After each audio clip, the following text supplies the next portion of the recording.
अस्सलामुअलैकुम एवरीवन। आज हम बनाने जा रहे हैं दुम्बा स्टू। तो मेरे साथ रहिए और वीडियो को एंड तक देखते रहिए किस तरह से लजीज दुम्बा स्टू तैयार किया जाता है। दुम्बा स्टू बनाने के लिए हमें यहाँ पर चाहिए आधा कप कुकिंग ऑयल, जो कि मैंने पतीले में डालकर गर्म करने के लिए रखा है।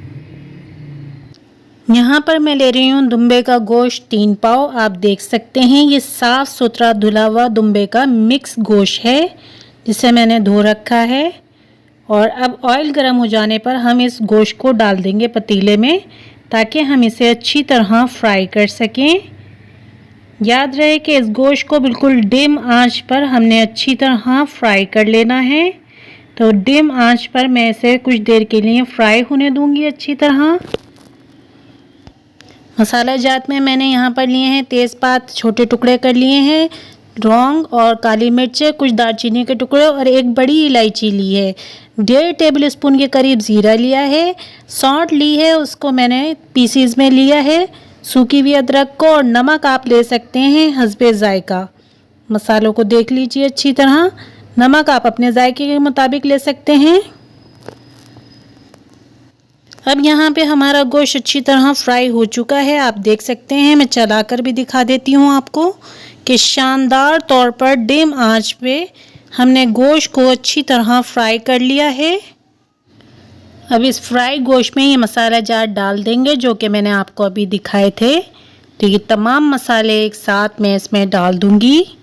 और अब बाकी के मसालों पर आ जाते हैं। तो 12 के करीब मैं यहाँ पर ले रही हूँ लाल साबुत मिर्चें और 1 टेबल स्पून मैंने यहाँ पर लिया है साबुत धनिया। आप देख सकते हैं कि 1 टेबल स्पून साबुत धनिया है मेरे पास। और 12 लाल मिर्चें ली हैं, साबुत हैं, जो कि वो भी मैं इसमें डाल दूँगी। और प्याज के तरफ आ जाते हैं। तो प्याज मैंने यहाँ पर ली हैं 3 अदद दरमियाने साइज़ की, जिनको आप देख सकते हैं कि इस तरह मोटा मोटा मैंने काटा हुआ है। इसी तरीके से स्टू में डलती हैं प्याज कटी हुई। और लहसुन भी हम इसी तरह मोटा मोटा कटा हुआ लेंगे।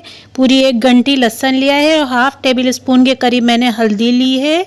और मोटा मोटा लहसुन मैंने काट रखा है, आप देख सकते हैं। इसी तरह डलते हैं ये स्टू में और ढकना कवर कर कर अब इन मसाला जात के साथ डिम आंच पर थोड़ी देर के लिए पकने देंगे।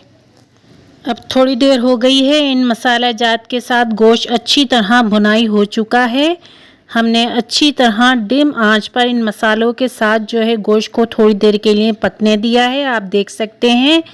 ये भी ख्याल रखा है साथ में कि लगे नहीं और अच्छी तरह पक भी जाए मसालों के साथ।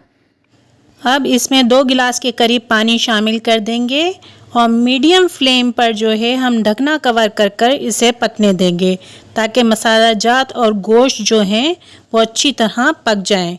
याद रहे कि फ्लेम दरमियानी रहेगी और इस तरह ढकना कवर कर कर हम इसे पकने देंगे।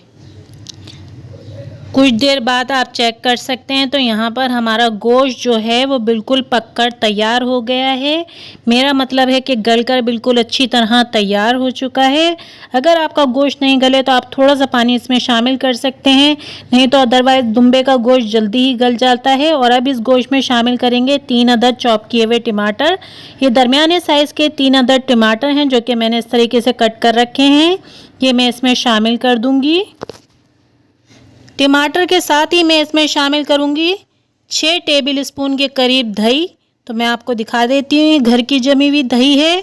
6 टेबल स्पून के करीब है ये दही और मैं इसमें शामिल कर रही हूँ। तो दही मैंने इसमें शामिल कर दी है। दोनों को अच्छी तरह मिक्स कर देंगे और कुछ देर के लिए इसी तरह मीडियम फ्लेम पर बगैर ढकना कवर करे हम इसे पकने देंगे। तो मीडियम फ्लेम पर हम कुछ देर इसे पकने देते हैं। मेरा मतलब है जब तक ये टमाटर और दही अच्छी तरह भुनाई नहीं हो जाते गोश्त में, उस वक्त तक हम इसे इसी तरह पकने देंगे बगैर ढकना कवर किए। और यहाँ पर आप देख सकते हैं कि शानदार सा दुम्बा स्टू बिल्कुल रेडी हो चुका है। यानी कि ये जो हमने टमाटर और दही डाले थे उसके साथ भी ये अच्छी तरह बिल्कुल भुनाई हो चुका है। मैं आपको इसे थोड़ा करीब से भी दिखा देती हूँ कि शानदार सा भुनाई हुआ स्टू बिल्कुल रेडी हो चुका है, दुम्बा स्टू।